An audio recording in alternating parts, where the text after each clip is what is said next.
dan kita bakal lihat cepat. Jadi aku bakal praktek langsung ya. Nih, kalian boleh lihat ini. Nah, biasanya aku Di-share nggak? di-share gak? Kamu nggak share Oh, nggak? share. Boleh. Nanti Kirim jadi ke tweet ya? grup peserta ya. Kasih, Pak. Ya. Nah, oke. Awal, ini pasien datang nih. Pasien selalu duduk sini, provider selalu duduk. Nah, kalian awal kalian sambil jabat tangan. Itu nggak dari luar. Hah? Dari dalam juga ada dari luar. Kalian yang dari luar. Kalian the only one yang dari luar. Nih, ini. Awal ya. Selamat pagi, Pak. Pagi. Sambil jabat tangan, jangan lupa jabat tangan. Ya, silakan duduk.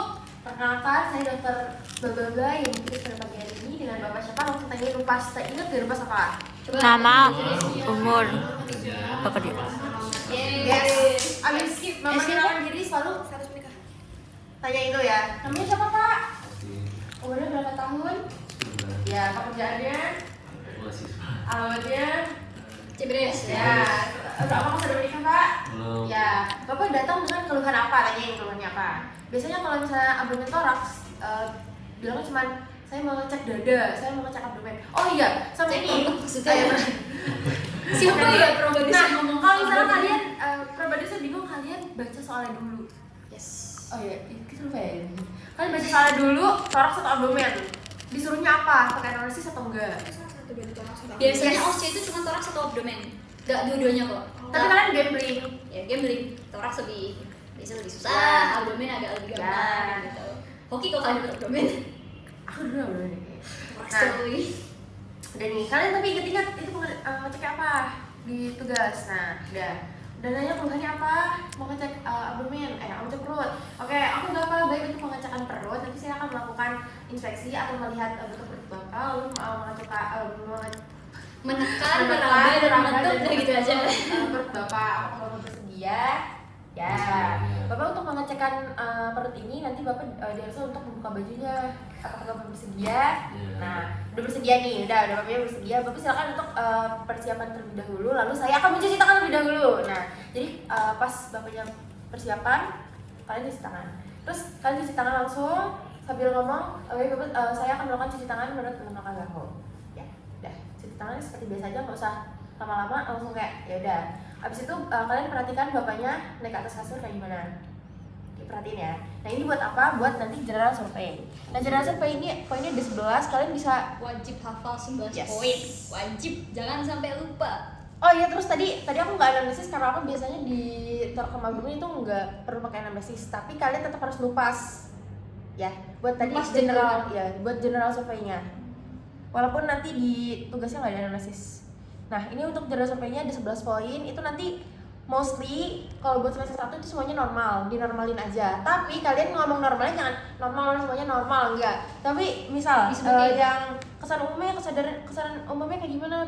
Pasien Pasien sadar. datang dengan sadar, terus wajahnya tidak pucat misalnya gitu. Terus status gizinya baik, tidak terlihat kekurusan atau obesitas kayak gitulah, bilangnya gitu aja. Terus suaranya baik, tidak serak, terus ya bla bla bla. Tadi pas saat jabat tangan di awal itu tidak ada keringat yang berlebih maupun pasien tidak tremor kayak gitu. Terus selanjutnya status mental baik, perawat diri juga rapi pas datang gitu pokoknya. Atau kalau kalian buntu bilang normal juga nggak apa-apa, tapi usahakan jangan bilang semuanya normal ya. Di minimal di parafrase. Ya, di gitu. normal Kayak- tapi di parafrase gitu. Iya gitu. Berarti kalau misalnya probabilitasnya besok kayak misalnya gendut atau kurus itu tetap bilang normal, nggak obesitas, nggak kurus gitu. Kalau misalnya tapi probabilitasnya biasanya tuh nggak ada yang Sehat obes sih. sih, nggak ada yang Soalnya obes. gini, untuk memperkusi kan susah ya kalau yang besar, gendut banget, yang obesitas dibandingkan yang kayak normali gitu. Jadi biasanya probabilitas yang dipilih itu nggak bakal itu banget sih. Antara ya normal, ya agak kurus, Ya, sama salah. agak obes ya. Tapi biasanya normal sih hasilnya ya harusnya. Ya. Terus ini dilaporkan ke siapa? Ke penguji. dokter, ya ke pengujinya. Tapi kalau kalian mau ngadep ke pasien juga nggak apa-apa sih. Ya, jadi sebenarnya. ada ke pasien terus bilang aja, saya melakukan pemeriksaan general survei dan saya mendapatkan hasil apa. 11 poin tadi disebutkan. Yes. Nah itu kan pasien udah di kasur nih. Nah silakan tiduran, boleh. Ini aja ke Alia, wait. Oh berarti deh, Iya. kepalanya sini. Yes, kepalanya. Oh iya. Kepalanya di sini benar-benar. Ah, Ya kamu tinggal tiduran aja. Oke. Nah oke tiduran. Udah ya. Agak mundur aja. Aku takut ini. Mundur. Maju. Oh maju. Kamu Yes. Udah. Nah, habis itu general summary udah selesai. Kan habis itu langsung inspeksi. Nah, pas inspeksi ini kalian jangan lupa buat tekuk kaki. Nah, ini perbedaan dengan toraks abdomen itu harus menekukkan kaki. Kenapa menekukkan kaki? Ada yang tahu nggak kenapa? Ada yang tahu? Oke. Jadi pada saat menekukkan kaki, otot di perut itu terrelaks. Jadi saat kamu ngecek pemeriksaan, itu jadi nggak ada false negatif atau false positif. Maksudnya apa? Jadi nggak ada kayak misal dia kan nyeri nih. Kalau nyeri kan biasanya bakal kayak mengkontraksi kan untuk menahan rasa nyerinya. Biar nggak terjadi hal sedemikian rupa, harus ditekukan. Jadi bisa Pak, bisa tolong ditekukan kakinya seperti ini. Mungkin kalau bapaknya nggak paham bisa dia bantu. Ya, dibantu aja. Nah, udah biar kayak cepat gitu. dibantu aja. Yes, ini wajib banget, jangan sampai lupa. Karena tuh ada dosen yang bakal membuat ini suatu permasalahan besar. Ada juga yang enggak. Kayak ada yang bilang kayak oh yaudah nggak apa-apa gitu loh. Tapi ada yang enggak. Jadi ya tergantung menguji kalian baik lagi. Sebenarnya ini penting buat perkusi sama palpasi. Jadi kalau misalnya kalian lupa habis inspeksi sama palpasi, itu Gak apa-apa, langsung aja. tekuk aja nggak apa-apa, nggak Pokoknya masalah. kalau kalian ingat, oh, aku lupa nih misalnya. Terus abis itu ingat langsung aja langsung di. Tekuk Langsung ulang lagi. Gak usah. Biasanya dosennya juga gitu sih, kalau misalnya ada sesuatu yang kalian lupa lakuin, dosennya cuma bilang udah ulang, ngomong aja di bagian itu, nggak usah diulang semuanya gitu. Waktunya nggak cukup soalnya. Yes. Abis itu kita melakukan inspeksi untuk pertama-tama apa yang membedakan pemeriksaan toraks sama abdomen. Nah, abdomen itu auskultasi dulu. Kenapa auskultasi dulu? Biar kan kalau misalnya nih kamu mau ngecek bising usus, tapi sebelumnya diperkusi dulu, diketok-tok dulu. Kira-kira ususnya bakal bergejolak nggak? Yes. Ya bergejolak kan, berarti itu tadinya bukan suara bising usus normal dia kan. Jadi itu bakal mempengaruhi hasilnya gimana. Jadi ingat awal-awal itu auskultasi dulu kalau buat abdomen. Yes. Nah, untuk inspeksi itu template jawabannya selalu DIMS. Inflamitas, inflamasi, massa, dan sekatrik. Jadi kalian perhatikan aja perutnya kayak gimana. Baik Bapak, untuk perutnya tidak ada inflamitas, inflamasi, massa maupun sekatrik apa yang terlihat. Terus untuk nilai plusnya kalian bisa nambahin Bapak untuk bagian abdomen, bagian kanan maupun kiri itu terlihat normal, tidak ada tanda-tanda penonjolan atau peninggian di salah satu bagian, bilang aja kayak gitu. Yes. Next. Nah, selanjutnya ada auskultasi. Bapak untuk inspeksi sudah selesai, selanjutnya saya akan melakukan auskultasi. Nah, untuk auskultasi itu ada 4 kuadran yang didengarkan. Untuk semester 1 ya, tapi untuk semester 2 dan selanjutnya itu udah mulai 5 ya guys. Nah, tapi untuk semester 1 kalian 4 titik kan? 1 ya, 4 titik.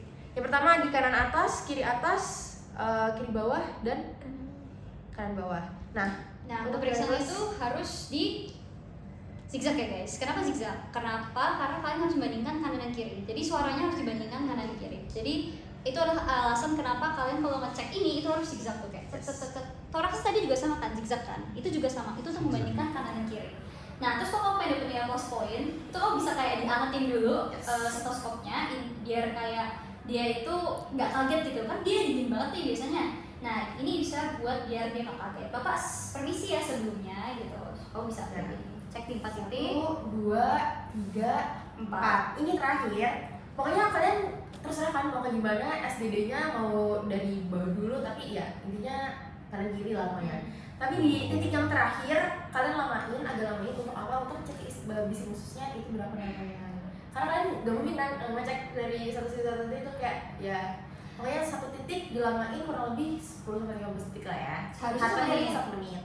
Karena memang di sini kalian tuh harus menghitung normalnya itu adalah bising usus dalam 1 menit itu ada berapa kali. Yes. Normalnya itu 5-34 kali per menit.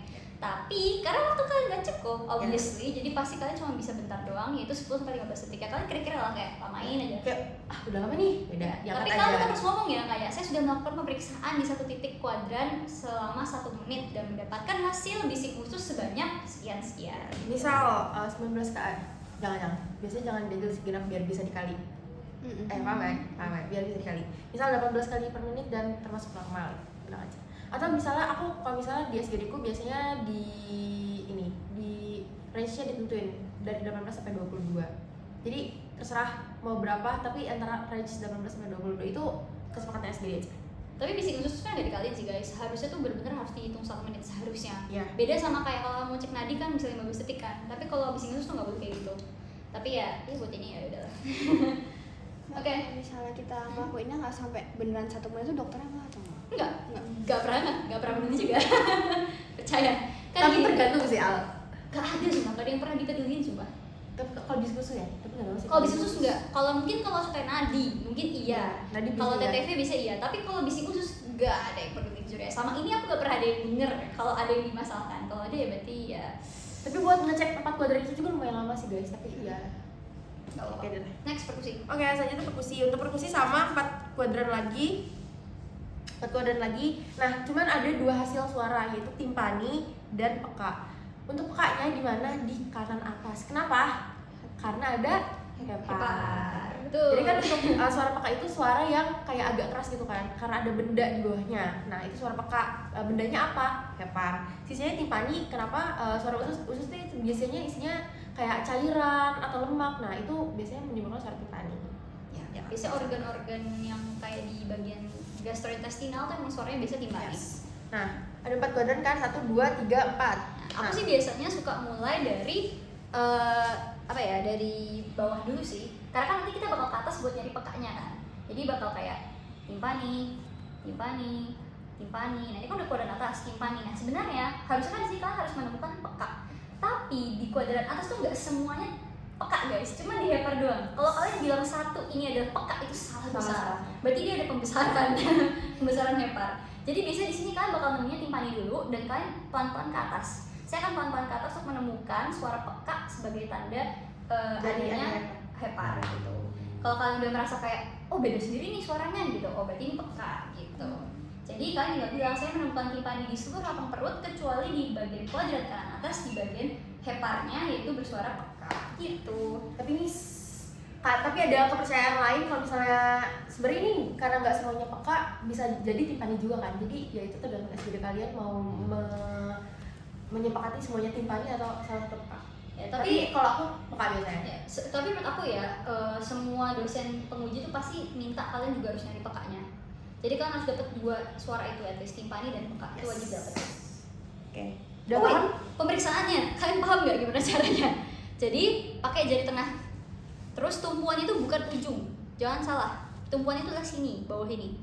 Nah jadi diginiin. Nah habis itu kalian ngetuknya itu pakai satu tangan dan gerakannya itu cuman di pergelangannya aja, bukan satu begini, gini-gini doang. Jadi kayak tek tek tek gitu.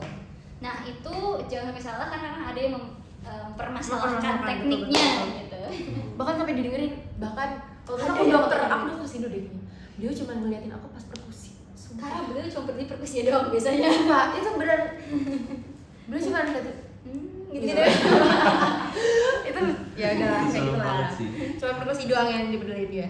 Ya udah selanjutnya udah paham kan perkusi gimana? Nah selanjutnya langkah terakhir yaitu palpasi. Untuk palpasi sama di 4 kuadran aja, tapi dengan sebelum palpasi bilang dulu selanjutnya saya akan melakukan penekanan pada Bapak ya Pak, apabila ada yang nyeri Bisa beritahu langsung saya ya. gitu. Jadi langsung kasih tahu aja buat inform konsen sama kasih tahu ke pasiennya kalau ada rasa nyeri kasih tahu langsung gitu loh.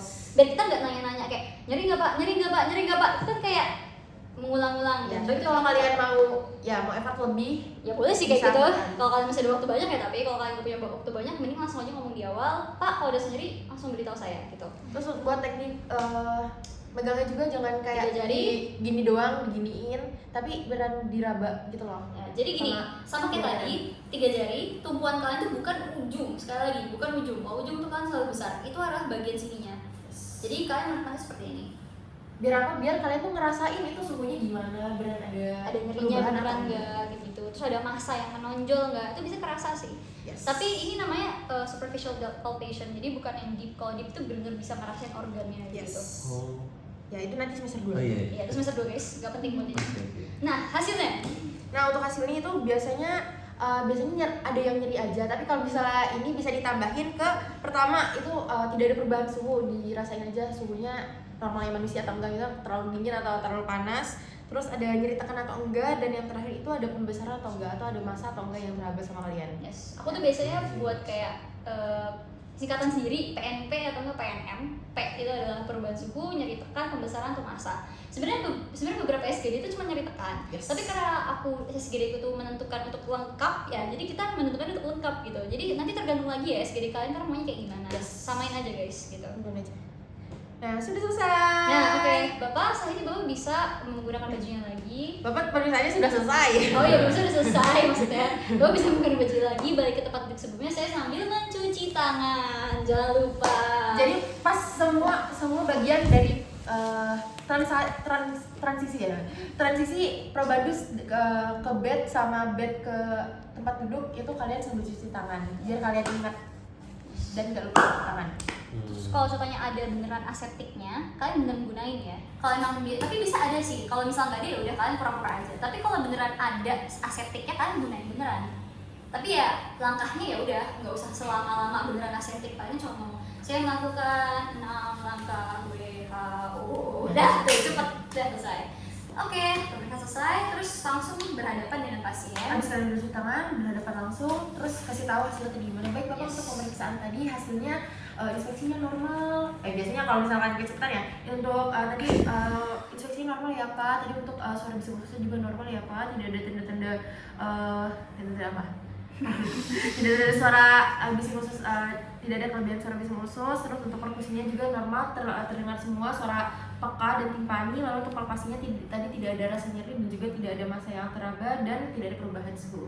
Nah, ini juga sebagai key point ya. Kalau tadi kan dia pakai bahasa-bahasa yang sebenarnya seharusnya orang-orang itu nggak paham ya. Jadi kalau kamu pengen ngasih tahu hasilnya ke pasien, mending pakai bahasa yang gampang aja kayak, Pak tadi hasil normal, waktu saya ketuk nggak ada suara yang tidak normal. Terus tadi untuk suara di saat saya mendengar pakai stetoskop, bising usus atau peristaltiknya juga nggak ada kelebihan ya Pak gitu. Tadi juga tidak ada nyeri tekan ya Pak, jadi normal juga semua, suhunya juga Bapak juga normal. Jadi pakai bahasa yang gampang aja sih kalau beritahu ke pasien. Tapi kalau kamu pengen ngasih tahu ke dokternya ya baru pakai bahasa-bahasa yang tadi kalian udah pelajari gitu. Nah, gini. Kan, nah habis itu pada saat kalian udah ngasih tau hasilnya, kalian tanyain, Bapak ada yang ingin Bapak tanyakan atau tanyakan sebelumnya? Bisa bilang enggak sih, tidak, oh yaudah, oke. Kalau itu pemeriksaan telah selesai, terima kasih Pak, sehat selalu. Dah, selesai. Kalian tuh baru dikatakan selesai saat kalian menutup itu. Saat kalian bilang terima kasih dan sehat selalu, wah serah kalian mau nutupnya gimana. Itu baru dikatakan selesai di checklistnya dokter. Kalau kalian nggak sampai situ, kalian dikatakan tidak selesai dan kalian bisa kurang gara-gara itu. Walaupun kalian pemeriksaannya udah lengkap gitu. Jadi wajib ya guys. Makanya dengerin waktunya tinggal berapa menit. Kan bisa ada kayak waktu 1 menit kayak waktu kalian 1 menit. Nah, saat 1 menit tuh kalian at least udah berhadapan dengan pasien dan udah siap. Kalau enggak, apalagi kalian lagi mau cuci tangan. Iya, atau kalau cuci tangan lah sudah 1 menit tuh kayak oh oke udah siap gitu. Karena gimana ya, biar aman aja sih. Soalnya kalau sukanya kalian waktu 1 menit itu kalian masih pemeriksaan kan panik gak? Panik dong. Apa jadi kalian panik? Jadi kayak benar-benar kalian harus bisa manage waktu kalian dengan baik gitu. Kalau nggak di akhir, kalau misalnya emang udah kehabisan waktu banget, kalian di akhir bilang, baik Bapak untuk pemeriksaannya semuanya tadi normal ya Pak. Bapak yang ditanyakan normal Ya, gitu. gitu aja. Kayak Pak, saya normal semua, ada nggak ada? Oke, terima kasih Pak. Dadah. Gitu.